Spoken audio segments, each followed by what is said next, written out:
Greetings, class. Based on my Christian worldview, I would define psychopathology as the study of mental illness or mental distress or the manifestation of experiences or behaviors that may be indicative to mental illness or psychological impairment. After doing some research, the term psychopathology is derived from two Greek words. One is psyche, which means soul, or pathos, which means suffering. Currently, psychopathology can be understood to mean the origin of mental disorders, how they develop, and their symptoms. Traditionally, those persons that suffer from a mental disorder or who have a mental condition are persons that are under the care of a psychiatric professional, which adhere to the DSM-5 when classifying mental disorders. When I think of abnormality and the Bible, there are a few verses that really resonate with me and help me to understand that despite my inflictions or despite the experiences that I might have in the world, that the Lord will never forsake me. And so I would like to share those verses with you.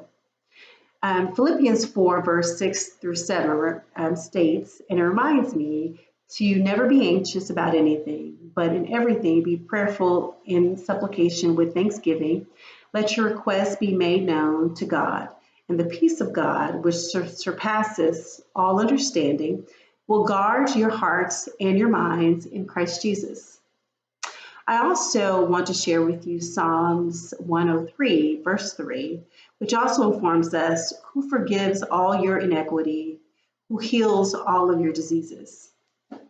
So in the event that I am experiencing any type of challenge in my life, those verses really help me to understand that despite what's going on around me, that the Lord is always with me. And it's in my faith that I know that He will never forsake me.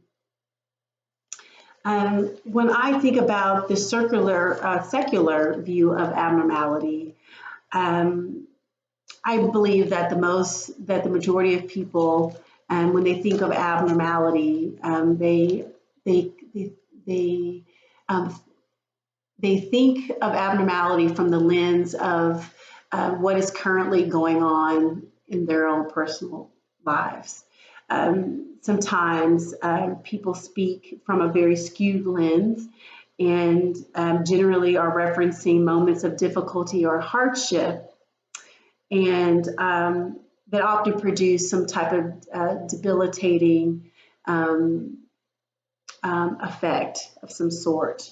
And when these individuals are troubled or challenged by something that they may be experiencing, they often rely on medication to correct this perceived mental or physical ailment that they think that they're experiencing. So I hope you guys enjoyed my definition of psychopathology, and I look forward to hearing your responses. Have a good night.